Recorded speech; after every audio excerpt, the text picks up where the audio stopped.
사무엘하 11장 1절에서 27절까지 말씀 보겠습니다. 사무엘하 11장 1절에서 27절입니다.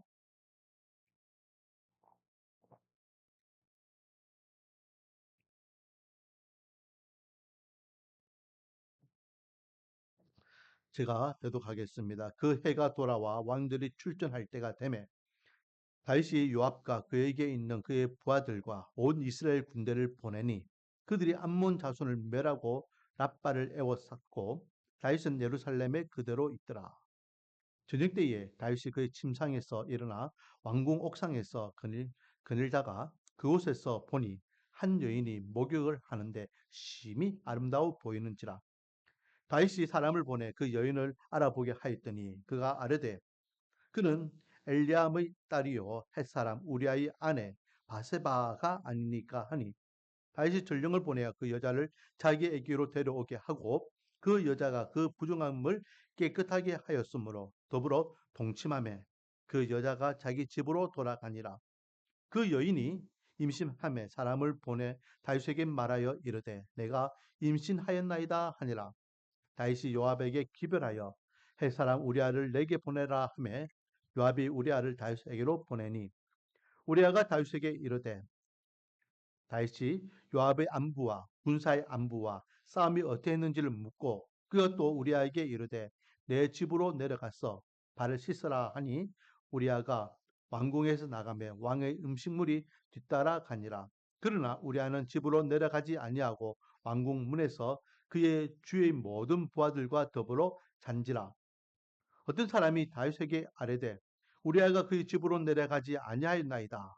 다윗이 우리아에게 이르되 너가 길 갔다가 돌아온 것이 아니냐 어찌하여 내 집으로 내려가지 아니하였느냐 하니 우리아가 다윗에게 아뢰되 언약궤와 이스라엘과 유다가 야영 중에 있고 내 주 요압과 내 왕의 부하들이 바깥들에 진치고 있거늘 내가 어찌 내 집으로 가서 먹고 마시고 내 처와 같이 자리이까 내가 이 일을 행하지 아니하기로 왕의 살아계심과 왕의 혼의 살아계심을 두고 맹세하나이다 하니라. 다윗이 우리아에게 이르되 오늘도 여기 있으라 내일은 내가 너를 보내리라. 우리아가 그날에 예루살렘에 머무니라. 이튿날 다윗이 그를 불러서 그로 그 앞에서 먹고 마시고 취하게 하니 저녁 때에 그가 나가서 그의 주의 부하들과 더불어 침상에 눕고 그의 집으로 내려가지 아니하니라. 아침이 되매 다윗이 편지를 써서 우리아의 손에 들려 요압에게 보내니 그 편지에 써서 이르기를 너희가 우리아를 맹렬한 싸움에 앞세워 두고 너희는 뒤로 물러가서 그로 맞아 죽게 하라 하였더라. 요압이 그 성을 살펴 용사들이 있는 것을 아는 그곳에 우리아를 두니 그 성 사람들이 나와서 요압과 더불어 싸울 때에 다윗의 부하 중 몇 사람이 엎드러지고 햇 사람 우리아도 죽으니라. 요압이 사람을 보내 그 전쟁의 모든 일을 다윗에게 보고할세 그 전령에게 명령하여 이르되 전쟁의 모든 일을 너가 왕께 보고하기를 마친 후에 혹시 왕이 노하여 내게 대답하기를 너희가 어찌하여 성에 그처럼 가까이 가서 싸웠느냐 그들이 성 위에서 쏠 줄을 알지 못하였느냐 베셀의 아들 아비멜렉을 쳐 죽인 자가 누구냐 여인 하나가 성에서 맷돌 윗짝을 그 위에 던짐에 그가 데베스에서 죽지 아니하였느냐 어찌하여 성에 가까이 갔느냐 하시거든 너가 말하기를 왕의 종 햇사람 우리아도 죽었나이다 하라. 전령이 가서 다윗에게 이르러 요압이 그를 보낸 모든 일을 다윗에게 아뢰되 이르되 그 사람들이 우리보다 우세하여 우리를 향하여 들로 나오므로 우리가 그를 쳐서 성문 어기까지 미쳤더니 활 쏘는 자들이 성 위에서 왕의 부하들을 향하여 쏘매 왕의 부하 중 몇 사람이 죽고 왕의 종 햇사람 우리아도 죽었나이다 하니 다윗이 전령에게 이르되 너는 요압에게 이같이 말하기를 이 일로 걱정하지 말라. 칼은 이 사람이나 저 사람이나 삼키느니라. 그 성을 향하여 더욱 힘써 싸워 함락시키라 하여 너는 그를 담대하게 하라 하니라. 우리아의 아내는 그 남편 우리아가 죽었음을 듣고 그의 남편을 위하여 소리내어 우니라. 그 장례를 마침에 다윗이 사람을 보내 그를 왕궁으로 데려오니 그가 그의 아내가 되어 그에게 아들을 낳으니라. 다윗이 행한 그 일이 여호와 보시기에 악하였더라. 아멘. 할렐루야. 오늘도 하나님께 나와 찬양 흥배 예배로서 하나님 앞에 영광 돌리는 저와 여러분에게 하나님의 한량없는 은혜와 축복이 가득하기를 소망합니다. 자, 다윗은 성군이고 또 하나님께서 기뻐하시는 사람입니다. 교회를 다니는 사람들 중에 다윗을 존경하는 사람이 많이 있죠. 구약에서 제일 존경하는 인물은 다윗이고 신약에서 제일 존경하는 인물은 바울이라는 그런 설문조사 결과도 있습니다. 그만큼 다윗은요, 우리가 신앙생활 하는 데에 본보기가 되는 인물이죠. 하지만 다윗 또한 완벽한 사람은 아닙니다. 제가 여러분처럼 동일한 인간인 것을 우리에게 알려주고 있습니다. 거기에 대한 한 사건이 오늘 본문에 기록되어 있습니다. 오늘은 다윗의 범죄라는 제목으로 다윗이 하나님 앞에 어떤 범죄를 하였는지, 그리고 이것이 오늘날 우리에게는 또 거울이 되어서 우리는 우리가 얼마큼 연약한 존재인지를 인정하고 하나님의 사람으로서 하나님 앞에 세상 앞에 죄짓지 않고 부끄럽지 않은 삶을 살아가기 위해 노력하기를 원합니다. 자, 1절입니다. 그 해가 돌아와 왕들이 출전할 때가 되매라고 되어 있습니다. 그 해가 돌아왔다는 것은 해가 바뀌었다라는 겁니다. 이건 어느 정도 시간이 지났다라는 겁니다. 다윗은 그 주변국들을 이제 압도하는 군사력을 가지고 강력한 그런 나라를 세웠습니다. 그래서 다윗을 향해서 이렇게 대적하는 나라가 없었죠. 하지만 시간이 지나니까 또 스물스물 다윗을 향하여서 이렇게 대적적인 행동을 하는 나라가 등장하게 됩니다. 그 나라들 중에 한 나라가 어떤 나라냐? 바로 오늘 본문에 보니까 암몬이라는 나라입니다. 암몬은 이스라엘로 치면은 요단강 동쪽 밑에 있는 나라이죠. 사이에 근처에 있는 나라입니다. 이 암몬은요, 어떻게 보면은요, 대각성적 그리고 사이가 있고 요단강이 있었기 때문에 좀 다른 최측근 접점 국가들하고는 좀 다르게 조금 이스라엘과의 그런 관계가 멀었기 때문에 어, 한 번씩 이렇게 어, 이스라엘 향해서 도발을 하는 것을 보게 됩니다. 지난주에도 암몬이 일어나 가지고 아람과 함께 이렇게 침략하다가 피하는 경우가 있었잖아요. 그런데 또다시 암몬이 군사를 일으켰습니다. 암몬이 이제 군사를 일으켰다라는 이야기를 들은 다윗도 이스라엘 군대를 일으켜야 되겠죠. 그래서 출정하게 됩니다. 그런데 이번에는요, 다윗이 출전하지 않습니다. 뭐 지난주에도 그런 부분이 있었죠. 지난주에도 요압을 보냈지만 오늘도 1절에 보니까 요압과 그의 장수들을 보내었다라고 기록하고 있습니다. 암몬이 먼저 이렇게 공격해 왔지만 군사력으로 경기 게임이 안 돼요.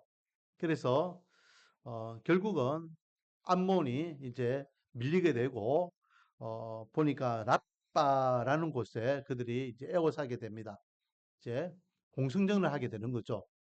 그러는 와중에 그러는 와중에 어떤 일이 일어났냐? 2절 말씀해 보니까 다윗은 왕궁에 있습니다.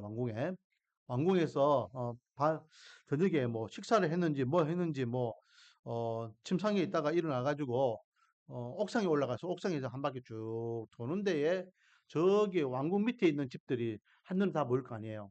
근데 어느 집에 눈이 탁 꽂힌 거예요. 그곳이 어디냐? 한 여인이 목욕을 하고 있는 장면이었습니다. 그리고 너무 마음에 드는 거예요.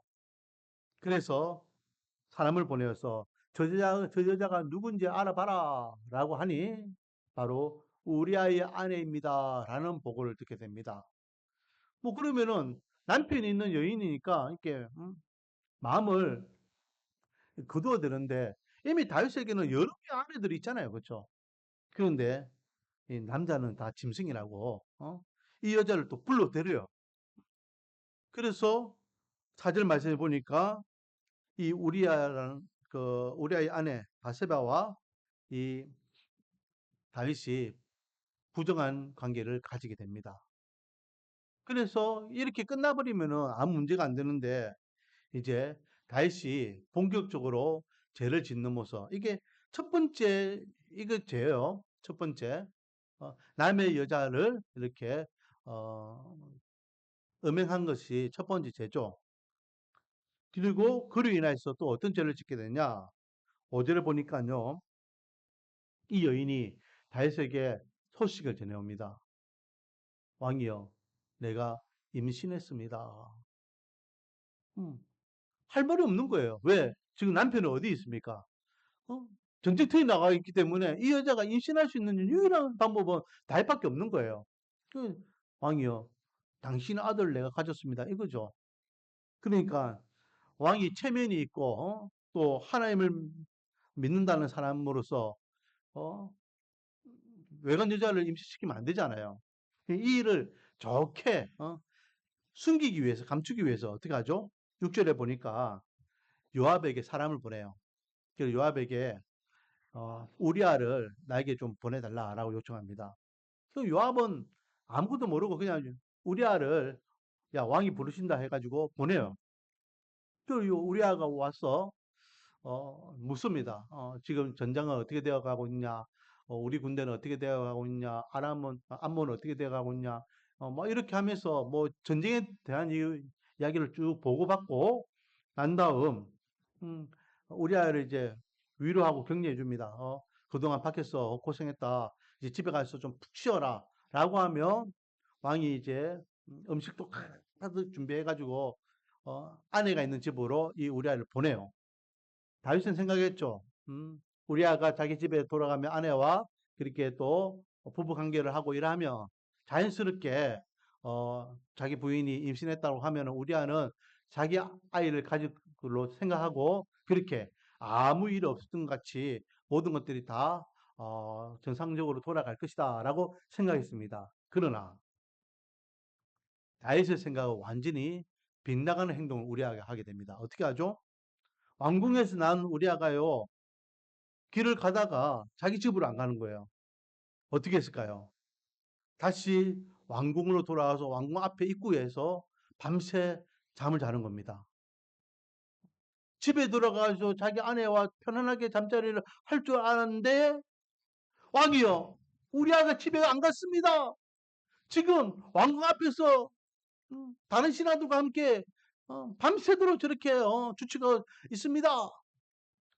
자기 뜻과 계획에 벗어난 우리아의 행동을 듣고 왕이 우리아를 부르면 야, 너 그동안 전쟁에서 그렇게 고생해서 내가 너를 취하기 위해서 너를 부르고 그래 했는데 집에 가 좀 푹 쉬었다가 다시 전장으로 나가면 되는데 왜 안 갔냐? 그러니 우리아는요 아주 충성스러운 신하였던 것 같아요. 자, 우리아가요 뭐라 이야기했는지 아십니까? 11절 말씀. 11절 말씀 한번 같이 읽어보겠습니다. 11절 시작. 우리아가 다윗에게 아뢰되 언약궤와 이스라엘과 유다가 야영 중에 있고 내 주 요압과 내 왕의 부하들이 바깥들에 진치고 있거늘 내가 어찌 내 집으로 가서 먹고 마시고 내 처와 같이 자리이까 내가 이 일을 행하지 아니하기로 왕의 살아계심과 왕의 혼의 살아계심을 두고 맹세하나이다 하니라. 한마디로 왕이요. 지금 우리 이스라엘의 다른 군인들은 지금 밖에서 저렇게 들판에서 전쟁하는 고생하고 있는데 내가 나 혼자 어떻게 편안하게 내 집에 가가지고 쉬겠습니까? 저는 그러지 못합니다. 라고 이야기하는 거예요. 완전 충신이죠. 여기에서 우리에게 주시는 교훈이 뭡니까? 어, 죄의 결과를 통해서 소중한 것을 이룰 수 있다는 거예요. 음.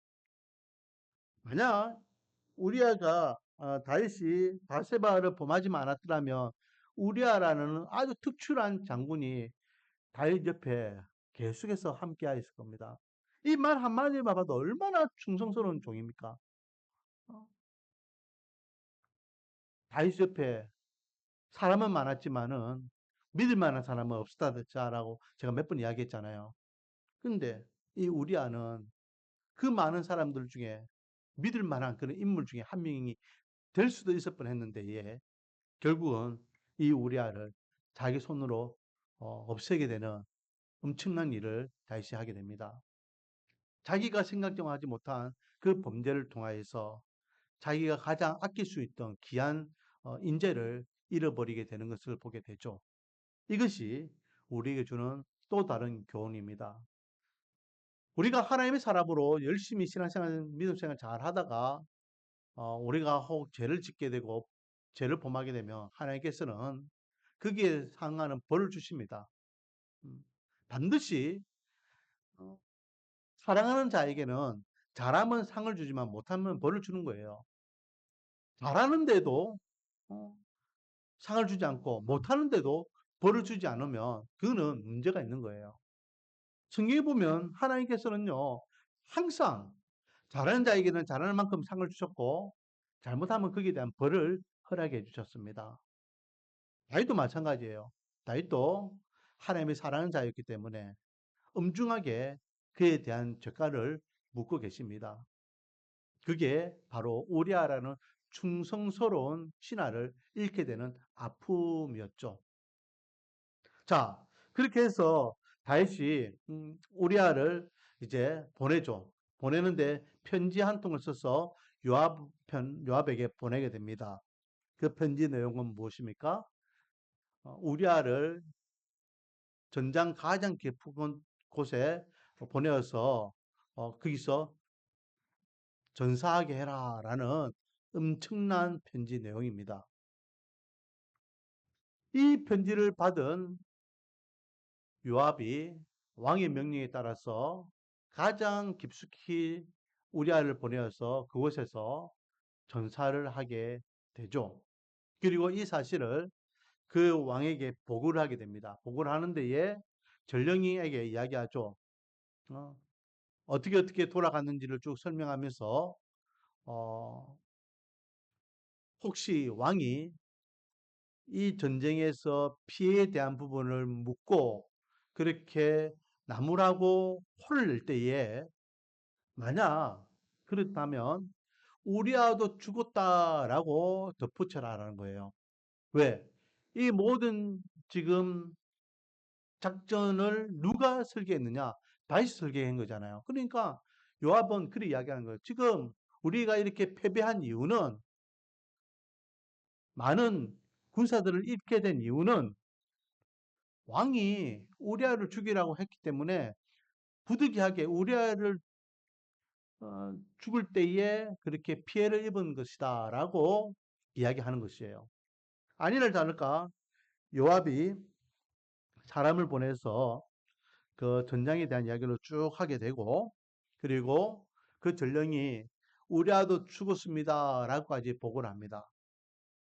보통 왕이라면은 전투에서 실패하고 많은 피해를 입었다라고 하면 호통을 치고 화를 내야 되는데 그렇다고 생각했던 요압도 거기에 대해서 우리 아들 죽었습니다라고 대답할 것까지 이야기해 줬는데 막상 나라가 패했고 전투에서 실패했다라는 이야기를 들은 다윗은 거기에 대해서 호통치기는커녕 오히려 위로해주고 격려해주고 있는 것을 보게 됩니다. 왜요?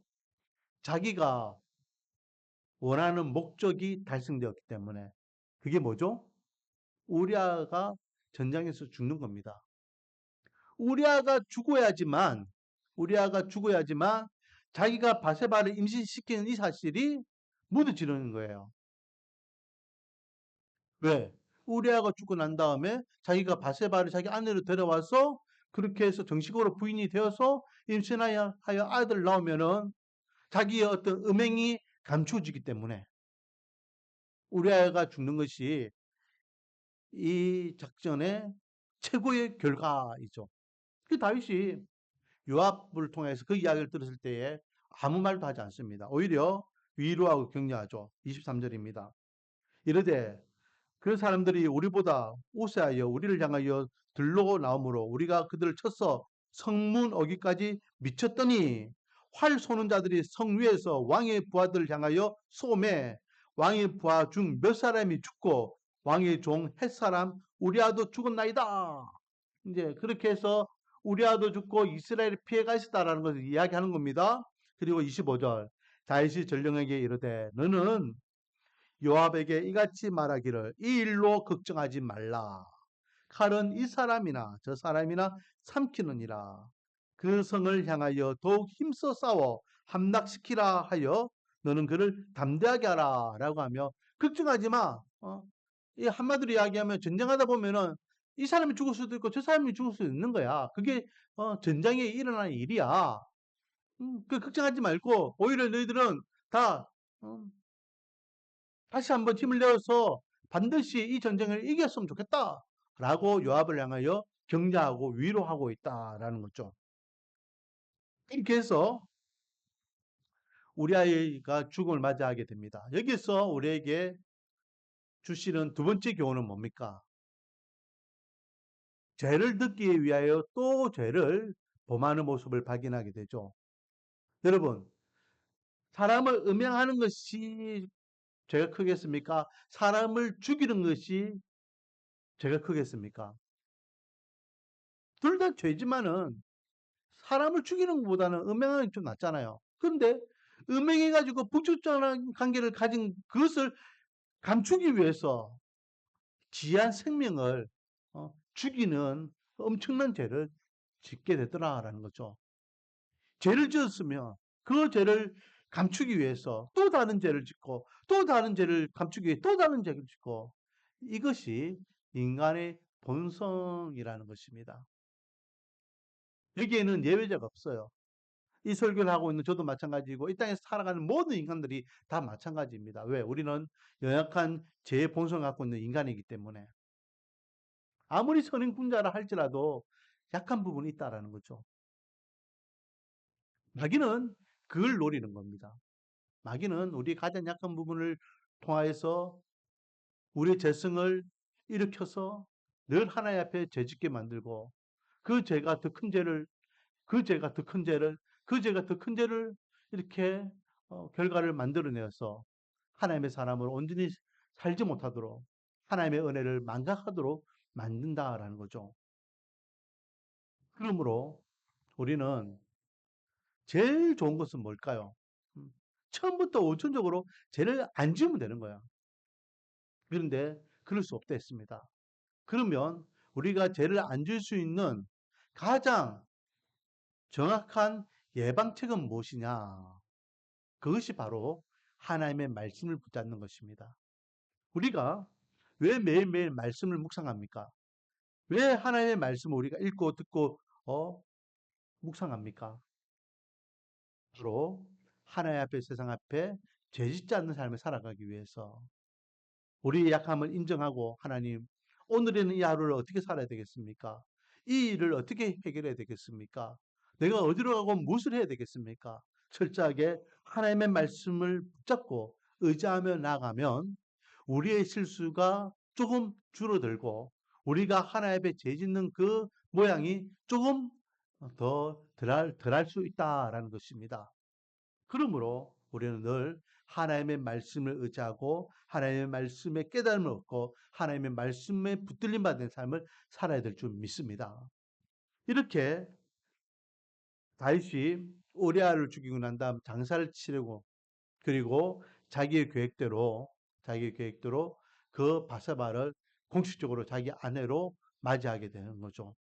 그리고 이제는 그가 나중에 아이를 낳으면 그것은 정식으로 자기의 아들로서 인정함을 받게 된다라는 것입니다. 오늘은 다윗의 범죄에 대한 말씀을 나누었습니다. 다윗이 바세바를 음행함으로 인해서 일어나는 그 죄의 모습을 발견하게 되죠. 두 가지를 생각했습니다. 하나는 죄의 결과로 인하여 소중한 것을 잃을 수 있다. 즉 하나님 앞에 잘하면 상을 받지만 잘못하면 벌을 받는 그 원칙에 의해서 다윗은 아주 충성스러운 음, 군사 장군 한 명을 잃게 되더라. 두 번째는 죄를 감추기 위해서 또 다른 죄를 저지르는 악순환이 계속해서 이어지더라라는 거죠.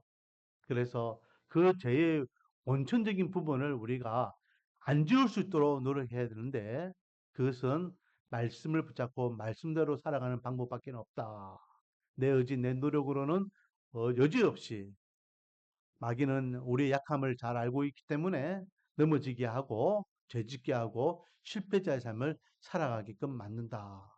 원하기는 다윗의 이 모습이 오늘날 우리에게는 거울이 되어서 저와 여러분은 하나님 앞에 죄짓지 않고 또 세상 앞에 부끄럽지 않은 삶을 통하여 하나님의 사람으로서 당당히 살아갈 수 있는 은혜가 있기를 주님의 이름으로 축원드립니다. 기도하겠습니다. 아버지 하나님, 다윗의 모습이 손가락질하고 질타하는 모습이 아니라 그 모습이 나의 모습이고 나도 동일하게 그런 죄를 지을 수밖에 없는 연약한 인간임을 인정하는 시간 되기를 원합니다. 그래서 다윗이 저질렀던 이 악한 죄의 결과를 돌아보며 우리는 하나님 앞에 죄짓지 않고 세상 앞에 죄짓지 않는 삶을 어떻게 살 것인가? 우리의 몸가짐을 다시 한번 돌아보면서 하나님의 사람으로 말씀을 의지하여 살아갈 수 있도록 은혜 복을 되입혀 주시사. 하나님의 사람들은 다르구나. 말씀과 은혜교회 교인들은 다르구나. 교회 다니는 사람들은 다르구나라는 선한 영향력을 끼칠 수 있는 은혜 복을 다하여 주시옵소서. 예수님의 이름으로 기도드립니다.